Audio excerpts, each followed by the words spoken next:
Welcome to Haunt Weekly.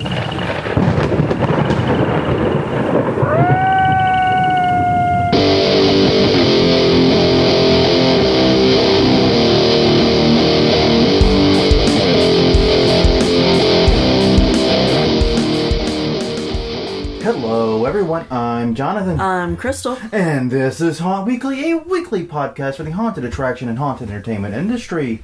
Whether you're an actor, owner, or just plain aficionado, we aim to be a podcast for you. And we're back. I know, I always feign surprise that we're back. But this time around it actually means two things. One is we are back speaking to you, dear listeners. But we are also back in New Orleans. Yes. From a trip that took us all the way to Mount Carroll, Illinois. It did. So, yes. Episode 87, we're going to talk more about it in a minute. But the last one we did was from Raven's Grin Inn in Mount Carroll, Illinois. I think it is a banner episode. Yeah. Definitely check it out if you haven't. But yes, it was a long, long trip. But now we are back in the comfortable confines of our studio. And by studio, I mean spare bedroom. Yes. Anyways. But it is episode 88. 88 is a number divisible by 4. Therefore, ipso facto, it is time to do the news. And we've got a lot of news to go over this week. It was a surprisingly busy month for news, but we'll jump in on all that in a minute. In the meantime, though, we start off with our conference reminders, and we lost some conferences. They happened. Hey, well, yes, okay. By lost, I mean they took place and they fell off our list. We didn't lose them. They just happened and are no longer Where did my there. conference go? Exactly. I'm misplacing conferences everywhere. That Yes, sounds like you. It does. I misplaced everything. But anyways, I believe it is your turn to kick off, or is it mine? We didn't discuss before we got on. We were bad podcasters. We didn't. So you kick off then. Okay, fine. August 25th through 27th, so at the end of this month, Halloween and Haunt Fest show in Dallas-Fort Worth at the Mesquite Convention Center. There's going to be lots of great educational opportunities and a huge trade show floor. HalloweenandHaunt.com for more info. Yeah, I was just on their site today as I was updating these notes. And yes, they have a lot of great talks. I gotta say, personally, I'd be very interested in the one that's going to be given on haunt security. Huh. So that is interesting. They had a lot of interesting topics. Yeah. After that, September 8th through 10th, getting a little close to season, I admit, it is Mask Fest in Indianapolis, Indiana, at the Marriott Indianapolis East. All about makeup, effects, and mask making. Also monster making, too. So you can learn to make your props and so forth there. If so inclined, learn more at maskfest.com. Then October 14th and 15th, we know that a lot of you aren't going to be able to get this, but they have 2 conferences a year. It's Sinister Creature Con. It's at the Scottish Rite Center in Sacramento, California. Includes all things horror, including filmmakers, makeup, haunted attraction engineers, and actors. What they're doing there instead of in a haunt, I don't know. But that's a question for them. It's sponsored in part by the Cemeterium Haunted House and Dire World Scare Park. Featured guests include Ted Raimi, Scott McDonald, Marky Ramone, and Uwe Boll. Good luck with the domain. Yes. SinisterCreatureConSacramento.com for more info. Yes, indeed. Okay, after that, November 9th through 11th, right after season ends. Yes. In Philadelphia, Pennsylvania, at the Crown Plaza, Philadelphia, it's the Legendary Haunt Tour. Now, they have announced the haunts they are touring. Are you ready?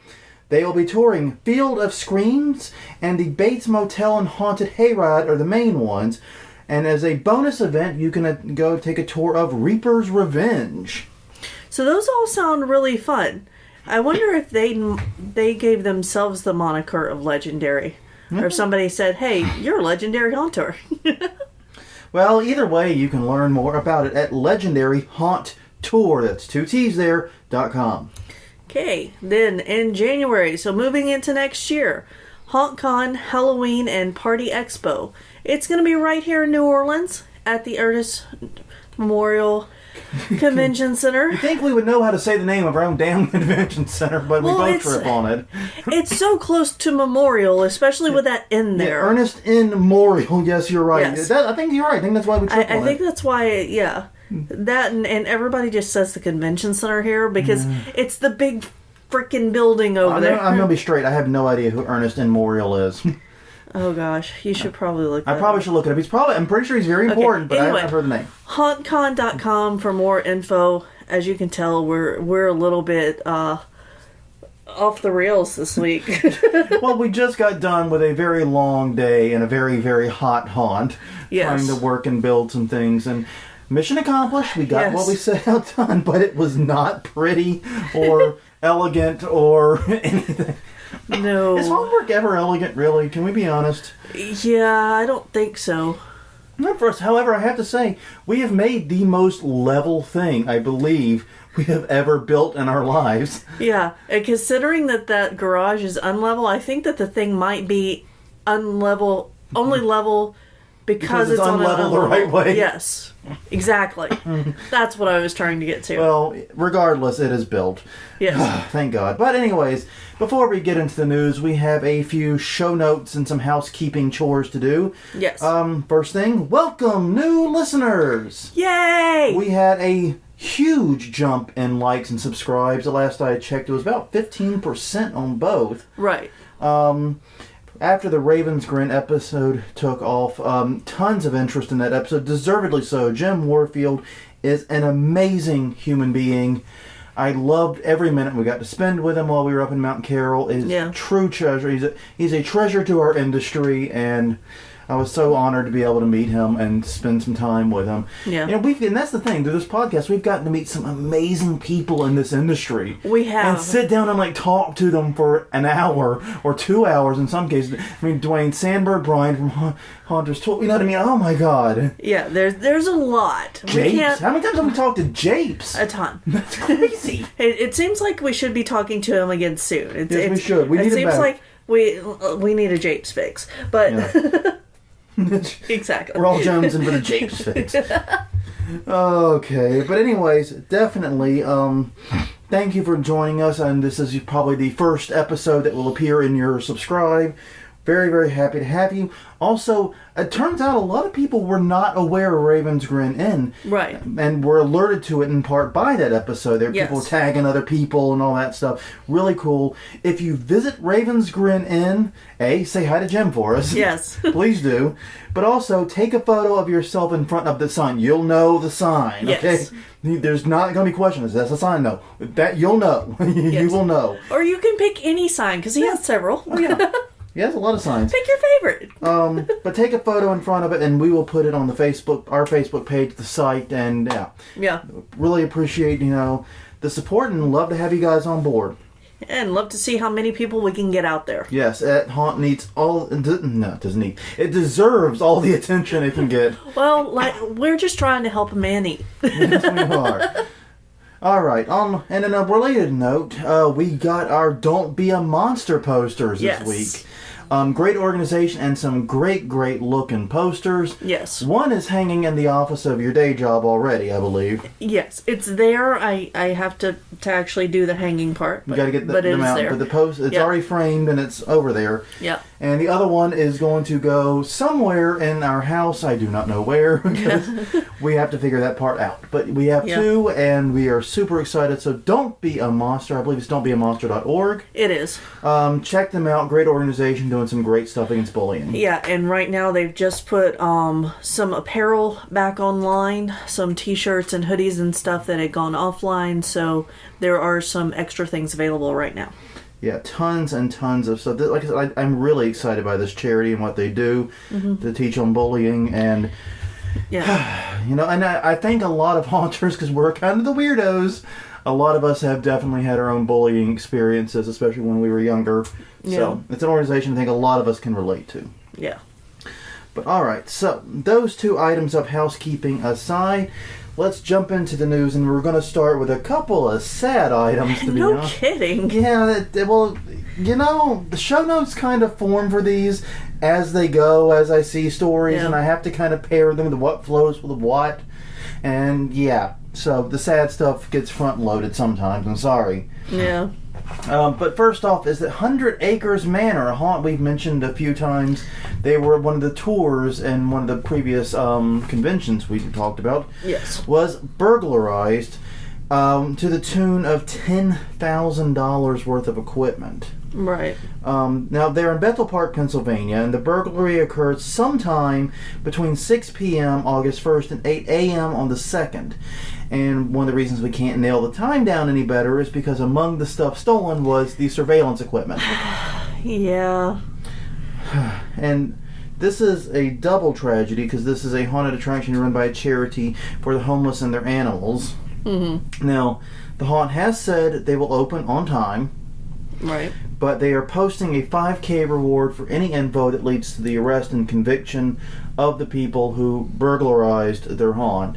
And, this is such a sad story. It is. I don't understand people sometimes. Why would... okay, I understand what you would target haunts in off-season because you would assume that people are not there. But this is actually the time there are pretty much always people at haunts. Yeah. This is the run-up to season. People are working and building things. Right. I mean, we're out in our haunt pretty much every day right now. Yeah. So, yeah, everybody is in the haunt. It's just kind of a stupid time to be doing it. But one cool thing is, and this is one thing I love about the community, is they are getting support from Scare House, another haunt we've mentioned a few times. Right. Who is helping spread the word on social media and hoping to track down the people that did this. And I've got to say, if it's surveillance equipment, it's probably pretty specialized stuff, and it's going to be slightly difficult to fence. Yeah, well, and it's also one of the most expensive things to replace, probably. Absolutely. How many security systems have we gone through? Oh, Jesus Christ. How many freaking cameras have we bought? Seriously. DVR, security camera, oh my God. Yes. Yeah. By the way, we finally settled on one that actually worked for us. It was Arlo. Yeah. It was a bit of a weird thing, but it actually worked really well for us. Yeah. And now we use it year-round. No, we actually use it for the house too. We gotta get more cameras. That reminds me. Yeah. I gotta get on that. But yeah, so if you do have any information about this, long shot here, I admit, but if you do happen to have information, please contact 100 Acres Manor or the local sheriff immediately. They have assured that you can remain anonymous if you wish. Yeah. So yes, 100 Acres Manor, unfortunate victims of a burglary. And from a burglary to a vandalism. Yeah, so in the same vein of people being dicks. Yeah, no kidding. The Cinema of Horrors haunted house is located in Kelso, Washington. And this, by the way, sounds really, really cool. Yeah. It is an abandoned movie theater they turned into a haunted house. Yeah, that sounds like fun. That idea never actually occurred to me until this article, that you could take an abandoned movie theater and make it a haunt. I can't say the same thing. Okay. I guess you're just a little more diabolical than me, and I'm fine with that. No, I just look at any empty building that has a parking lot as a potential for a haunt. Oh, fair enough. But they actually did it. Yeah. And long story short, they were vandalized by 3 juveniles. Now, I've got to say, the story of how they were caught... Yeah. Or how it got interrupted, I guess, is pretty hilarious. Yeah. Basically, firefighters were dispatched to the scene after bystanders observed smoke pouring out of the building. Right. Now, it turns out that turned out to be theatrical smoke, basically as they kicked on the fog machines. Yeah. Somehow, is what I understand. And the theatrical smoke started pouring out of the building. People reported the fire. The firemen show up. And even though they didn't actually catch the juveniles red-handed, it's how they interrupted what was going on. Yeah. And basically what these kids did was they kicked in sheetrock, including, there's some photographs in the article that I'll link in the show notes. Sheetrock was kicked in. They spray-painted racial slurs all over the walls. Light fixtures were ripped off the walls and out of the ceiling. They also found a mattress in a sleeping area, indicating that someone may have been living there, or at least staying there overnight times. As is with the previous story, the organizers are still planning to open on time, and in this case, by the way, they did catch the juveniles. Yes. They did make arrests in this, and it was from tips from citizens, too. Mm-hmm. So this seems to be a haunt with a really good relationship with the community, and was able to get that backing. Right. And if you're in the area... This is, once again, admittedly something of a long shot, but if you're in the Kelso, Washington area, you're able to help out. August 11th and 12th, they are having a volunteer get-together to clean up and repair all the damage.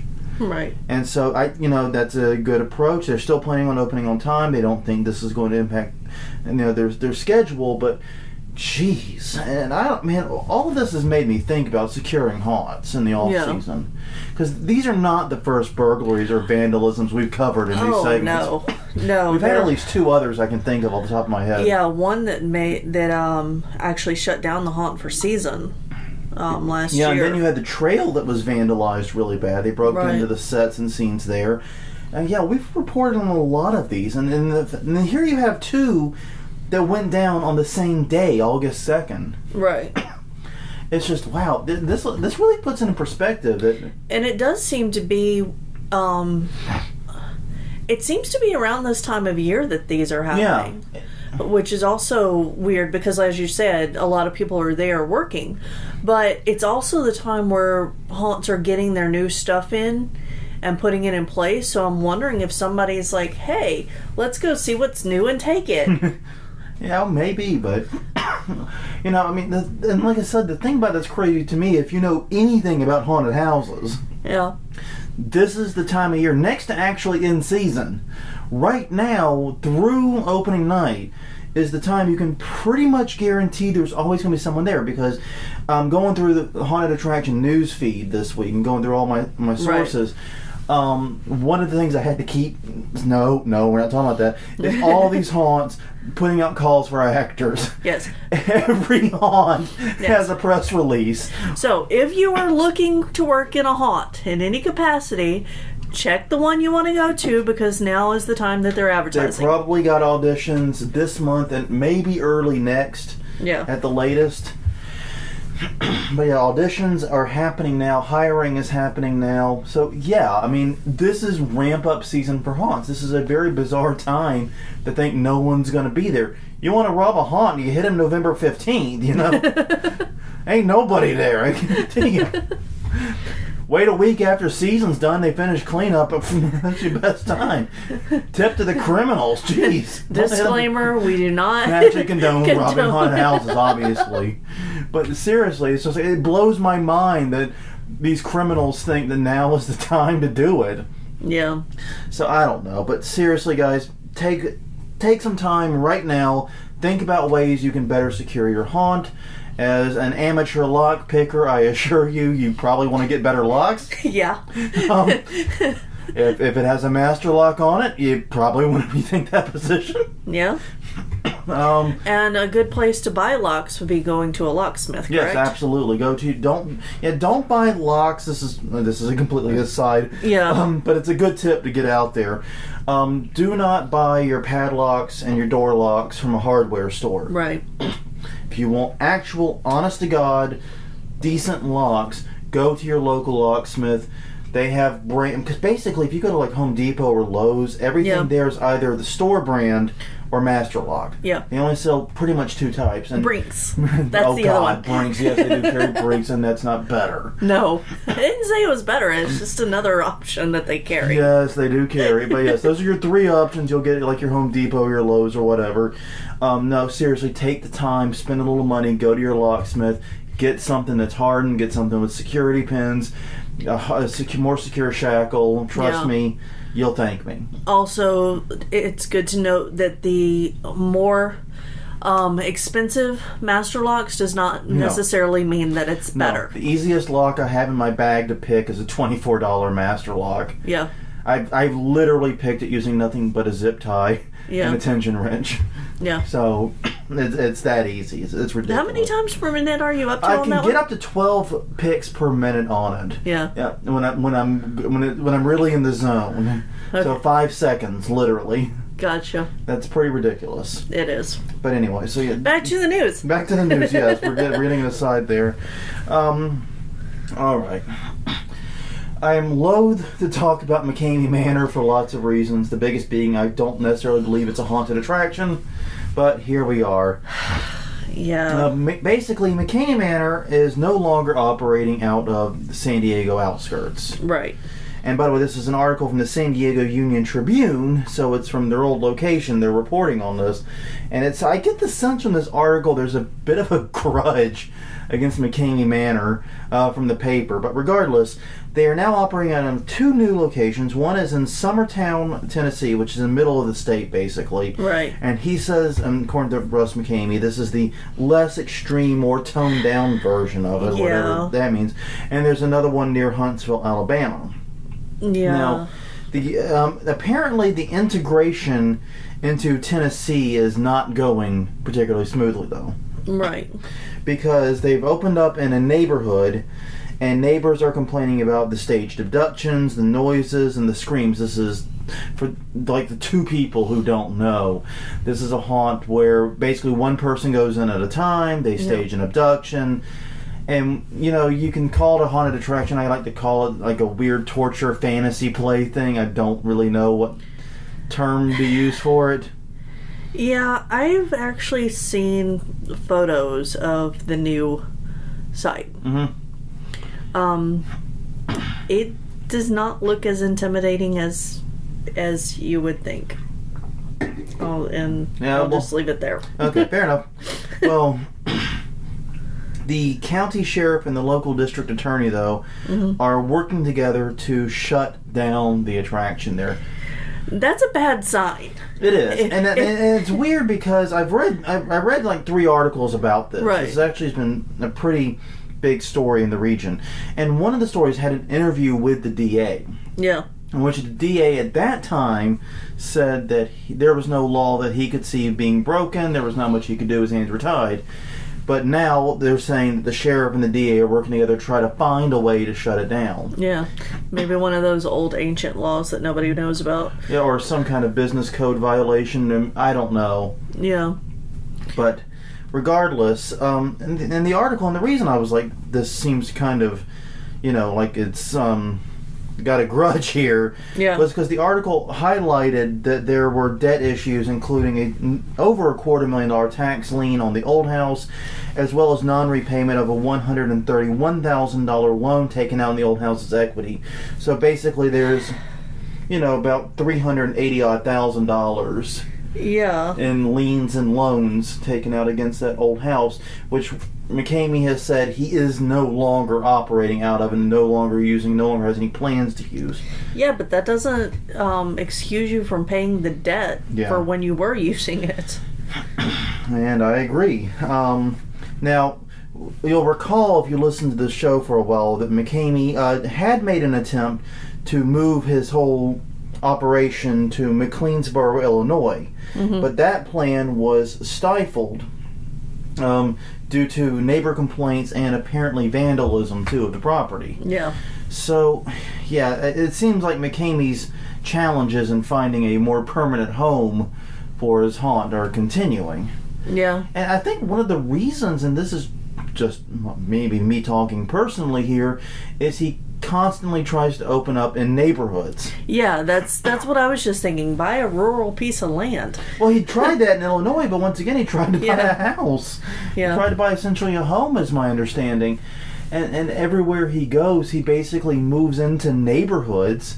I mean, this article here from the San Diego Tribune points to the fact that basically he opened up here across the street from residents. Yeah. And it's like these residents are seeing people being kidnapped and dragged into the house or dragged around the outside or whatever, and they're calling the cops because it looks like an abduction. And it's not Halloween. Yeah. It's the middle of summer still. Yeah, because it's a year-round haunt. It's a year-round thing. Attraction, it's a year-round deal.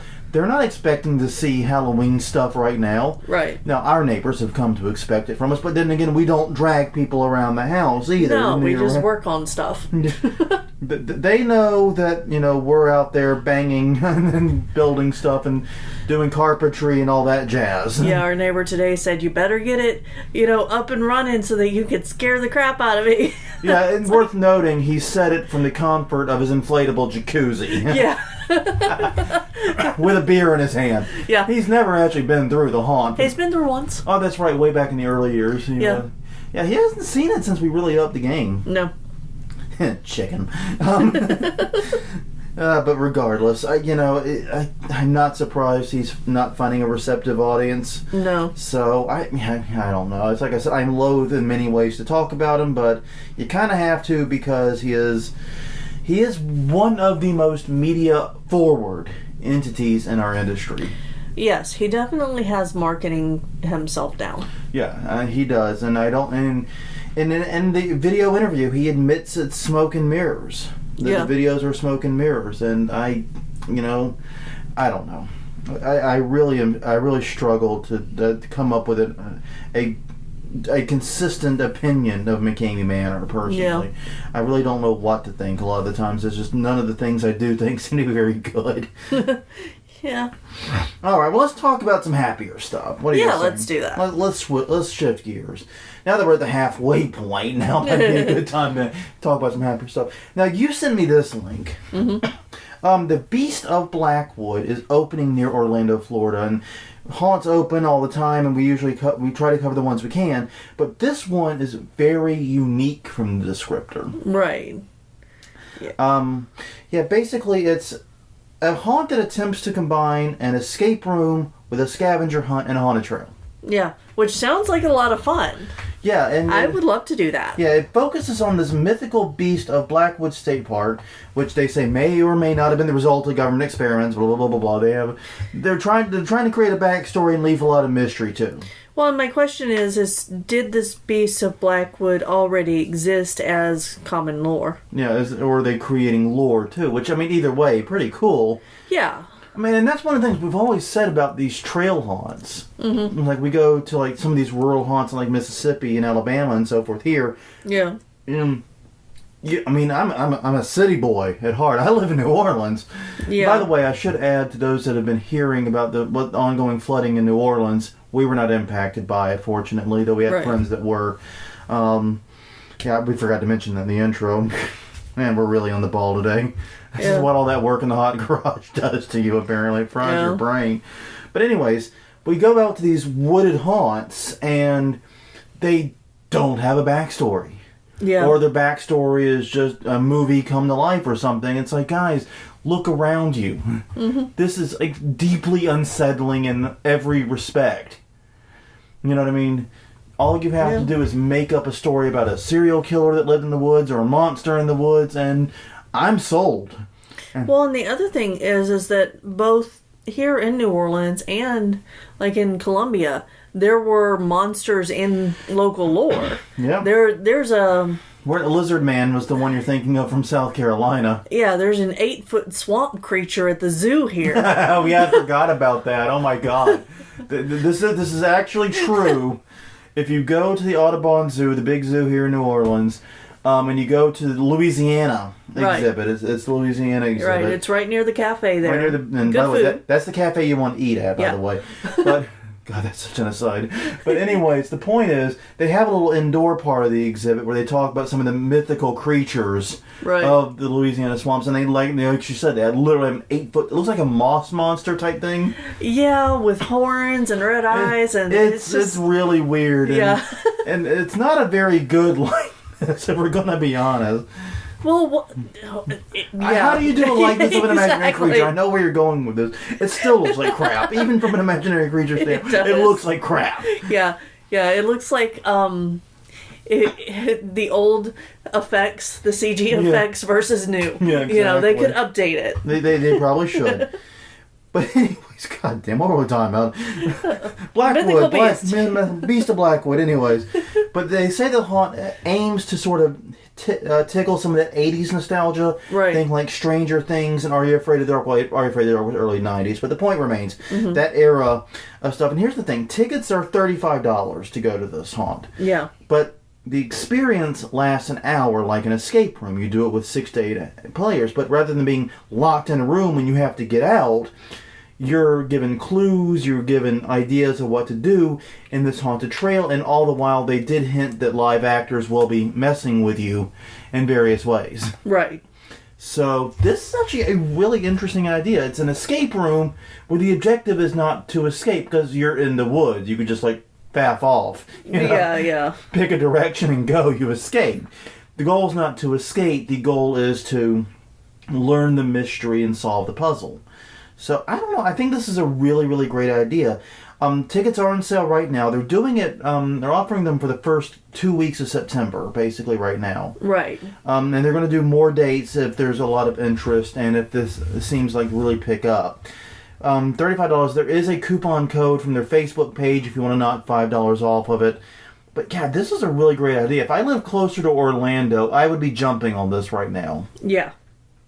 Because I'm really, really curious about this idea for an attraction. And, you know, we've been talking in the past about how we need to find ways to better incorporate escape room stuff into haunts and all around. And people have tried but haven't been super successful.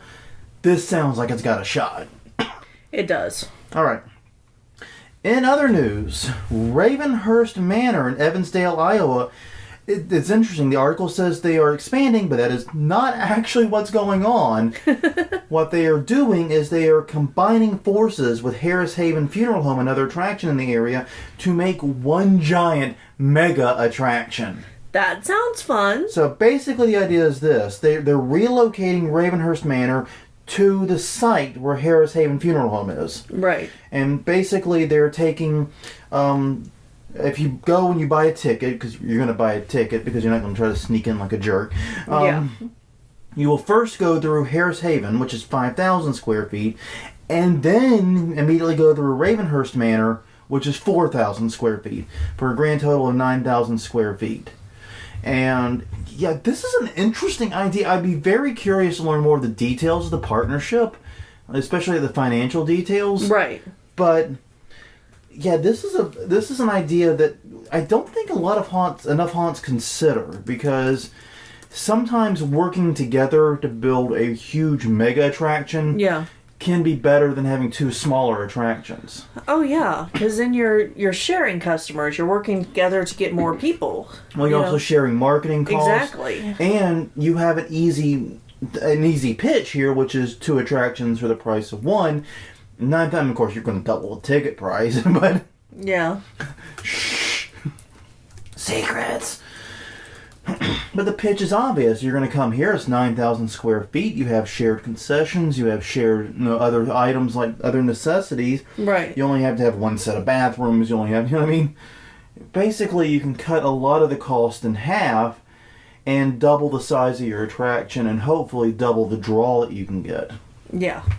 So I think that is a really, really cool idea, and it seems like, and they just announced this, but judging from what I saw on the Facebook page and a few other places, people are actually really excited about this. Yeah, I can see why. So there's a lot of interest in this. So, this is awesome, guys. I'm very happy to see this, and I hope this collaboration goes well. I just found the headline super misleading in the art. Ravenhurst Manor is expanding. I don't know if they're getting bigger or not. I don't know, like they were not 4,000, they're going up to 4,000, whatever. Right. But the big news is that they are collaborating with this other haunted attraction. Right, and that's not on them. That's on the headline writer. And it's their press release also kind of screwed the coach a little. Well, But regardless, it is still a very, very cool idea, and, I'm going to be curious to hear how it works. Mm-hmm. All right, we have another update from Halloween Horror Nights. Yay! And this one really tickles my interest. Yes. Because they are announcing the next attraction. That's what they do. They do these releases where they announce an attraction like every month or every month and a half or so. We usually get one per news episode. Mm-hmm. But the next announced haunted attraction for Halloween Horror Nights is Ash versus the Evil Dead. Yay! That's going to be really fun. Yes, it is. Now, the title would make you think it's based upon just the TV series. Yeah. But the announcement does say it is based on both the movies, the 3 movies that are relevant here, The Evil Dead, Evil Dead 2, and Army of Darkness, and the TV series. So it's going to pull from all that. Yeah. And this comes after their previously announced haunts, The Shining and American Horror Story Asylum. I've got to say, out of the 3 there, this is the one I'm now most excited about. Yeah. If I were in the Orlando area, I'd be running to the queue on this one. Yeah.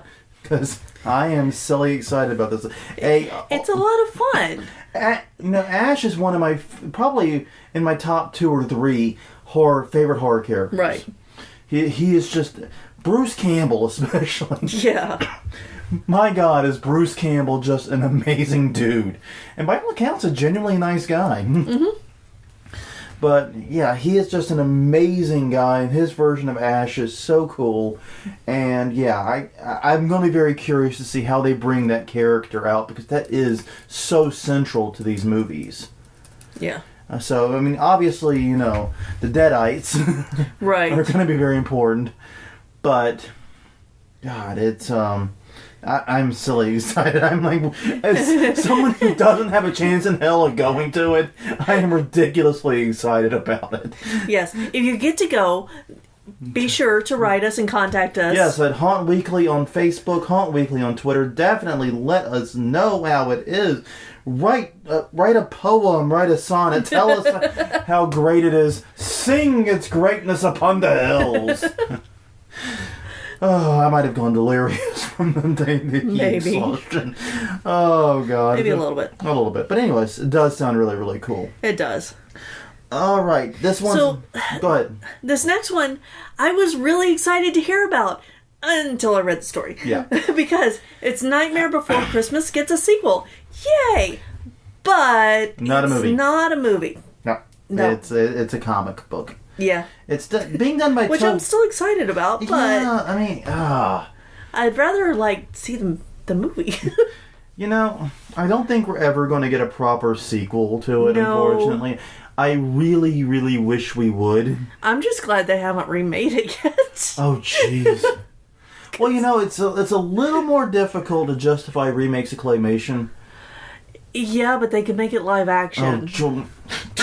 Oh, yeah, exactly. It's perfect the way it is. Don't touch it. We will storm the studio with pitchforks and shotguns before we allow that to happen. Oh, man. But yes, it's being done by Tokyo Pop, who makes a lot of these comics and comics and mangas. Basically, the plot will focus on Jack Skellington's dog, Zero, getting lost in Christmas Town. I don't know.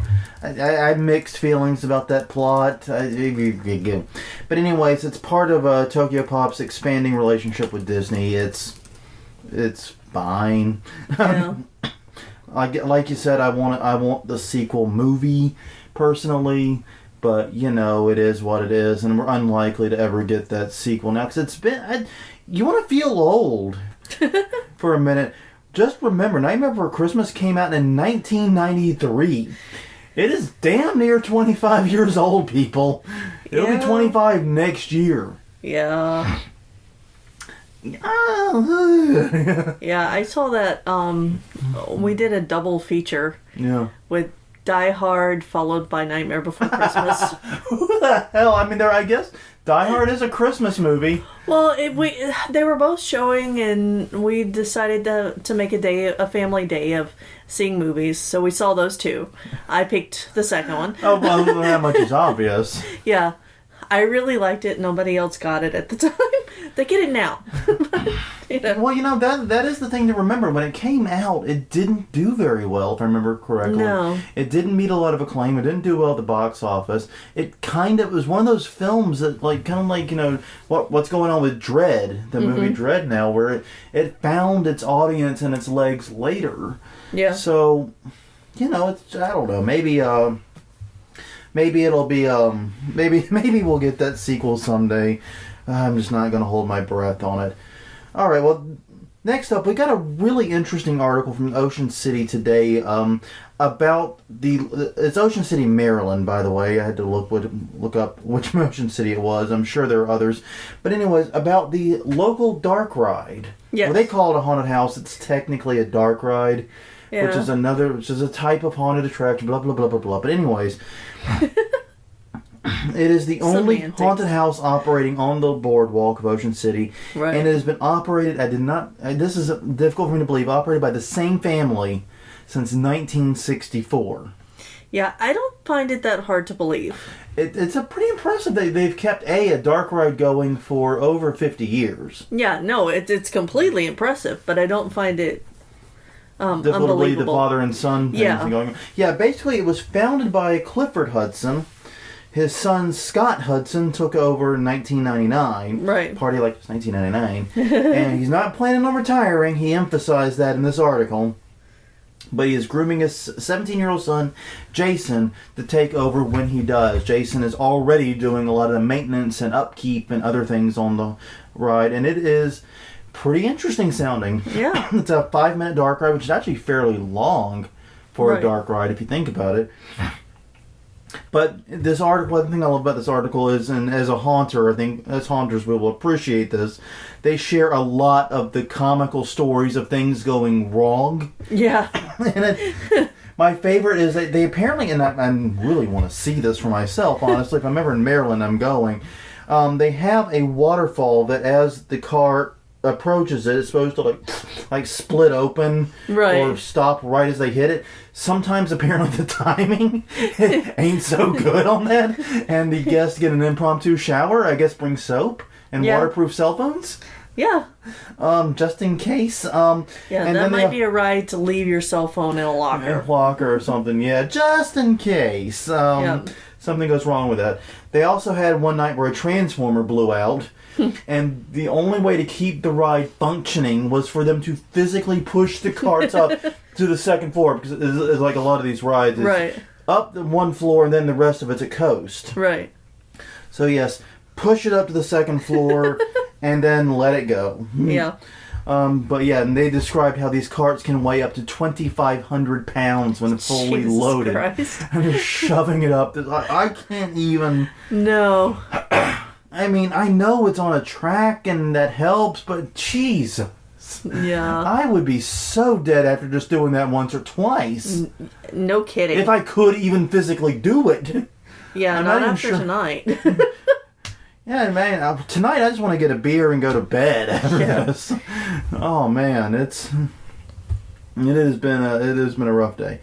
But yeah, seriously, this does look like a lot of fun though, and this ride looks like a great attraction. Right. And if you're in Ocean City, definitely stop by their attraction. It's on the boardwalk. You know what the article didn't mention? The name. Oh. The name of the attraction, at least not that I saw. But but they say it's the only one on the boardwalk. It's not like you're gonna have a hard time finding it. Yeah. But yes, definitely check it out.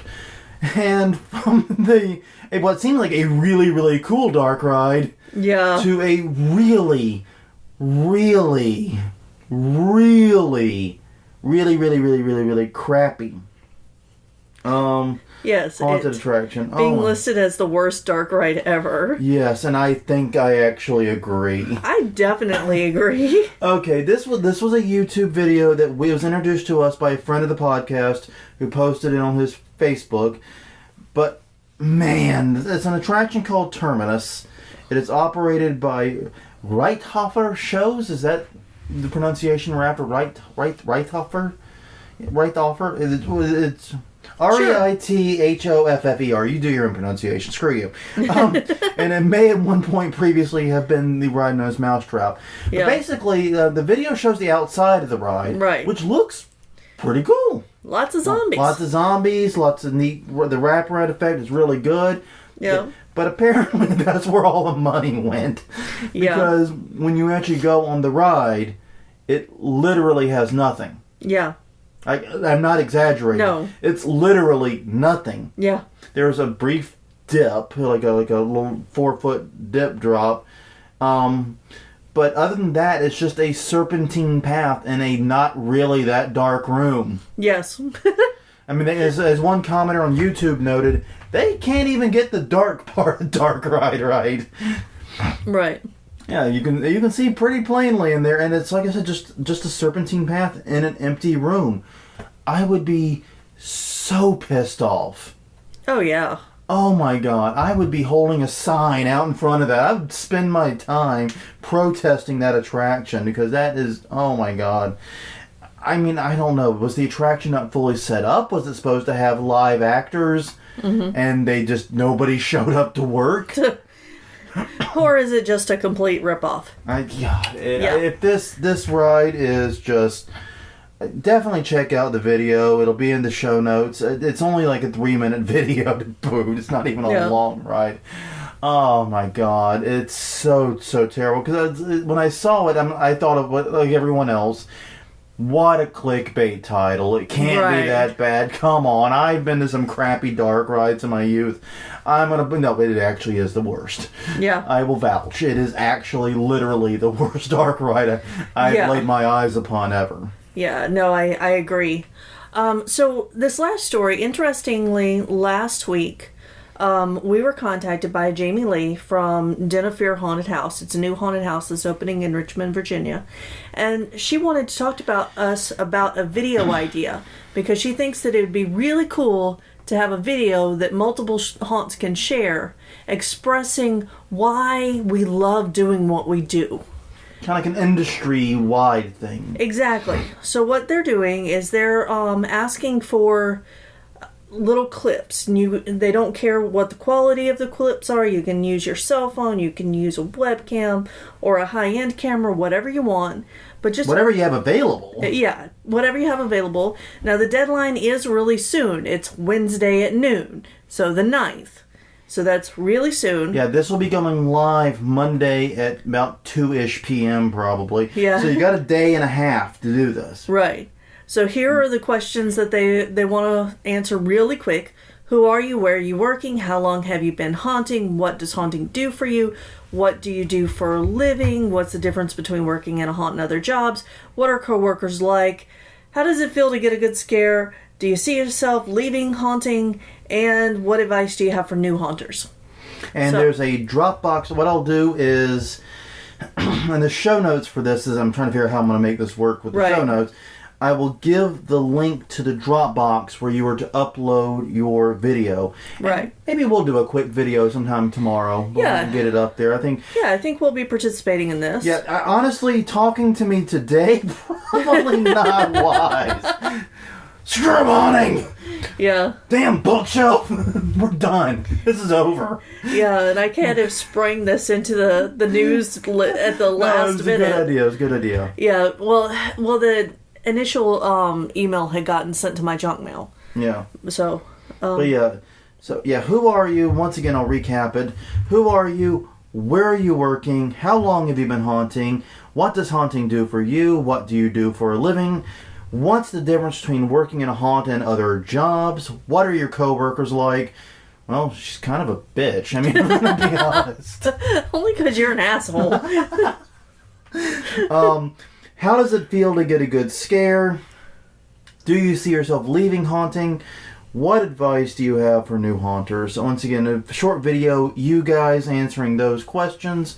Send it in, and they're going to do what they can to make this. And I think it'd be really cool. I mean, this is just my suggestion to this. Yeah. Because this is the type of stuff I think about because of my day job. Right. Obviously, by us uploading this, and we're consenting to the use of an implied license or blah, blah, blah. But I think it'd be really cool if the end product were released on some kind of Creative Commons license to ensure that other haunts can and indeed will share it.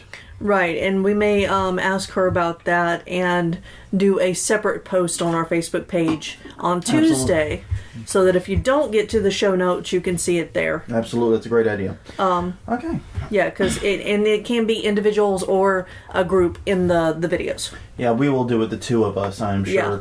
And, if only we had a photographer with a camera that was really good and like some sound equipment and stuff, we might be able to do a really good video. If only we knew. If only. But you don't know, you do. We do. Yes. But we will work on that, and I encourage everyone who is able to do so as well. And honestly, maybe reach out to them and see if you need more time, to see if they can give you more time. Because I know we're springing this on you. We just found out about it ourselves. Yeah. Please, definitely. This is definitely worth participating in. Because, this is an industry that sometimes we feel like we have to justify. Mm-hmm. Because, like I said earlier, we are the weirdos. We are the abnormal ones. Yeah, well, there are some of us that aren't, anyone who... But we're definitely creative in a different way from most people I've met. Yeah. And we're not,